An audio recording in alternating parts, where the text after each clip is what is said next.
ఈ రోజు non veg కి ధీటుగా పడే ఒక రెసిపీ చేద్దాం. అదేంటంటే తోటకూర లివర్ ఫ్రై. కట్ చేసి కడిగి పెట్టుకున్న తోటకూర వాటర్ లో బాయిల్ చేసుకోవాలి.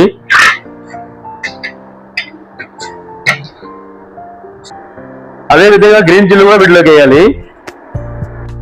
స్టీవ్ అయిన ఈ ఆకుని మళ్ళీ మిక్సీలోకి వేసుకోవాలి. ఈ పేస్ట్ లోకి అయితే అల్లం వెల్లుల్లి పేస్ట్,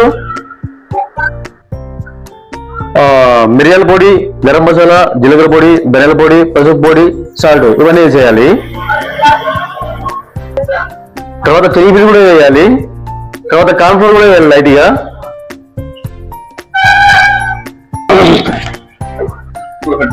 ఈ ప్లేట్లకి అయితే కింద అతుక్కోకుండా నెయ్యితో నీట్ గా అప్లై చేసుకోవాలి. మనం ఇడ్లీలు ఏ విధంగా పెట్టుకుంటామో ఆ విధంగా పెట్టుకుని స్టీమ్ చేసుకోవాలి.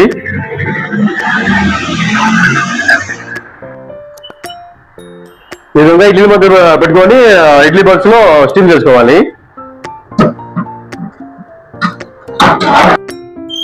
స్టీమ్ అయిన తర్వాత ఈ విధంగా ఉంటాయి. అచ్చం లివర్ లా కనిపిస్తున్నాయి. ఆయిల్లో బాయిల్ చేసేసి పెప్పర్ వేసుకొని తింటే సూపర్ లివర్ లా ఉంటుంది. నేను చేసిన ఈ తోటకూర లివర్ ఫ్రై ఎలా ఉందో ఒకసారి కామెంట్ చేయండి.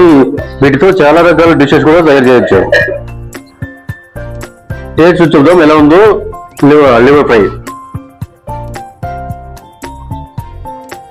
నాకైతే చాలా బాగుంది. చాలా పర్ఫెక్ట్ గా వచ్చింది.